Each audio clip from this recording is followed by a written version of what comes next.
Good morning from New York. It has been over a year since I had the debate with Richard Dawkins in Pueblo, Mexico, the debate that was called Dangerous Ideas. And I saw on YouTube now that it has generated over 340,000 views and contentious arguments on both sides of the debate. The materialistic side using quite inappropriate, abusive language. Some of them, using words like "you moron," "you should kill yourself," "idiot," etc. It seems to be a particular trait of militant atheists to use that kind of language and a lot of anger, etc. But in any case, I thought I should update you on the debate since there's so much controversy around, the ideas that Richard Dawkins and I debate about. So the first thing I want to say is that Richard got very upset with me when I quoted Freeman Dyson as saying that atoms even have some form of sentience. And I was quoting Freeman Dyson, who, as you know, is, or if you don't, he's a fellow of the Royal Society. He spent his life discussing physics and being a professor at Princeton University. And he is very well known. He's a fellow of the American Physical Society. He is a fellow of the Royal Society of London. Professor Dyson is a very distinguished physicist at Princeton University, has been all his life, originally from England. And the book I was quoting was this, Freeman Dyson, Infinite in All Directions.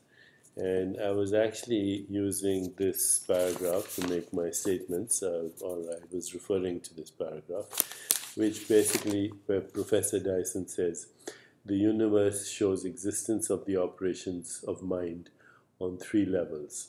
The first level is the level of elementary physical processes in quantum mechanics.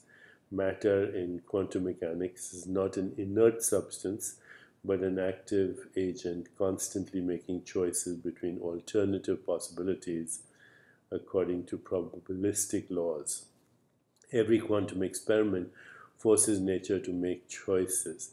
It appears that mind as manifested by the capacity to make choices is to some extent inherent in every electron. The second level at which we detect the operations of mind is the level of direct human experience. Our brains appear to be devices for the amplification of the mental component of the quantum choices made by molecules inside our heads. We are the second big step in the development of mind. And now comes the argument from design. There is evidence from peculiar features of the laws of nature that the universe as a whole is hospitable to the growth of mind. The argument here is merely an extension of the anthropic principle up to a universal scale. Therefore, it is reasonable to believe in the existence of a third level of mind, a mental component of the universe. If we believe in this mental component and call it God, then we can say that we are all small pieces of God's mental apparatus. So, of course, Richard refused to believe me, and he, in fact, screamed at me and said, Dyson should sue you. I wrote subsequently to Dyson, to Freeman Dyson, and said, Dr. Dawkins suggests you sue me. And he said, of course, I have no intention of suing you. And three things have puzzled me all my life. The unpredictable movement of atoms. Notice he didn't say random. He said unpredictable. Random is an assumption. Unpredictable says we don't know. Unpredictable could even be creative. He said the unpredictable movement of atoms is the first thing that has puzzled me all my life, fascinated me. The second is our own consciousness. And the third, a universe that's fine-tuned for life and mind, or is friendly to mind and life. said, I do not know the answers to these conundrums, but I have a feeling they're all related. So anyway, I sent the email to Richard Dawkins, who promptly ignored it. Since then, I have learned that Richard Dawkins was paid a large sum of money to do the debate because previously he had refused to do the debate, saying that he did not want to give credibility to a charlatan like Deepak Chopra. In fact, when I was writing my book with Leonard Malodno, War of the Worldviews, he wrote to Leonard to express his dismay at collaborating with a charlatan. He even called Stephen Hawking's daughter to call Leonard to not collaborate with me because, Leonard had previously collaborated with Stephen Hawking on his book, Grand Design. Leonard, of course, did collaborate and did respond, saying, I think he said he did not want to be dissuaded, and that, in fact, he and I had become friends, and we still disagree, but we're extremely good friends. So Leonard is a real scientist, and, with a professorship at Caltech, and he's not out to be a polemicist as Dawkins has tried to become one. And since then, of course, Dawkins has produced a film with Lawrence Krauss, The Unbelievers, which is more about their fan base than about any rational argument regarding the existence or the non-existence of God. I think Dawkins basically doesn't understand consciousness, and when he doesn't understand something, particularly from me, he accuses me of willful obscurantism, which sounds very impressive coming from a Oxford professor with a British accent. But I honestly feel he's intellectually challenged when it comes to the understanding of consciousness. He's never really thought about it.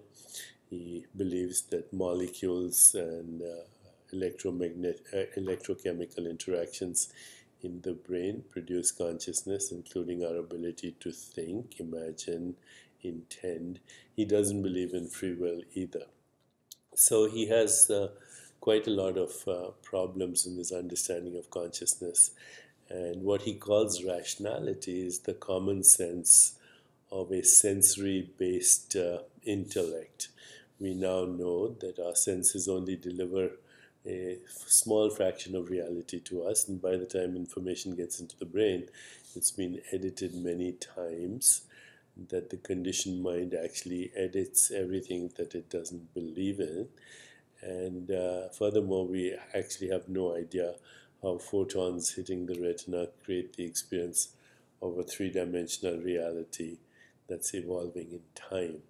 In fact, the whole bottoms-up approach to understanding consciousness seems doomed.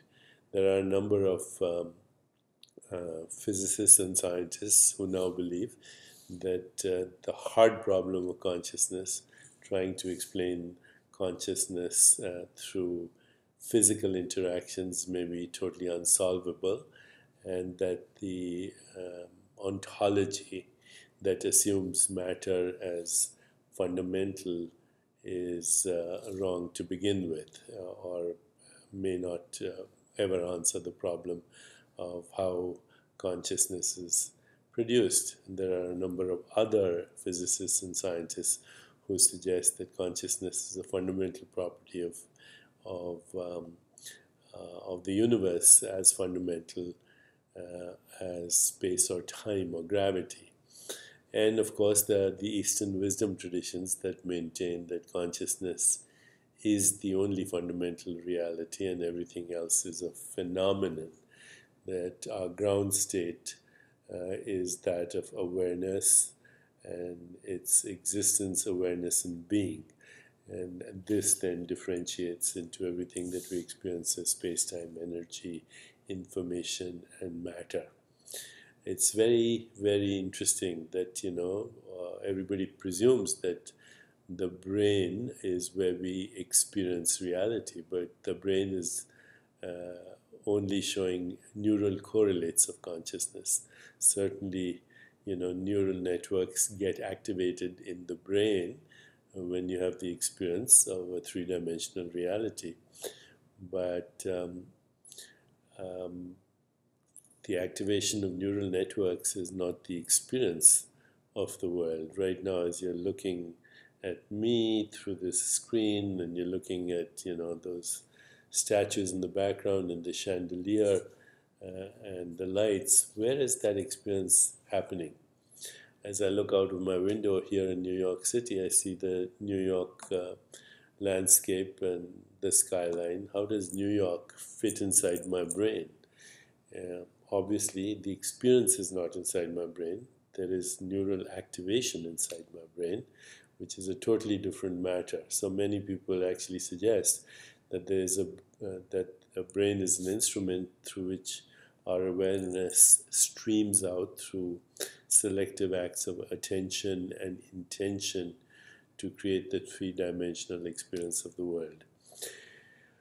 These are very interesting ideas, and they kind of suggest to me anyway that Richard Dawkins and his now new collaborator Lawrence Krauss have naive ideas about physical reality, something called naive realism, which means that they believe that sensory experience of the world is the real reality.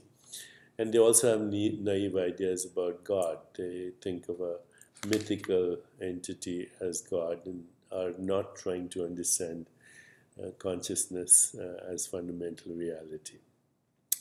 So, I've always felt that their anger and their militancy is actually doing disservice to science and to even their version of atheism. The way you get rid of an old model, which I believe we need to, our ideas about God and reality are both naive.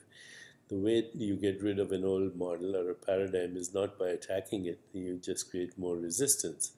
The way you get rid of an old paradigm or an old model is by replacing it with a new model through a deeper understanding of reality.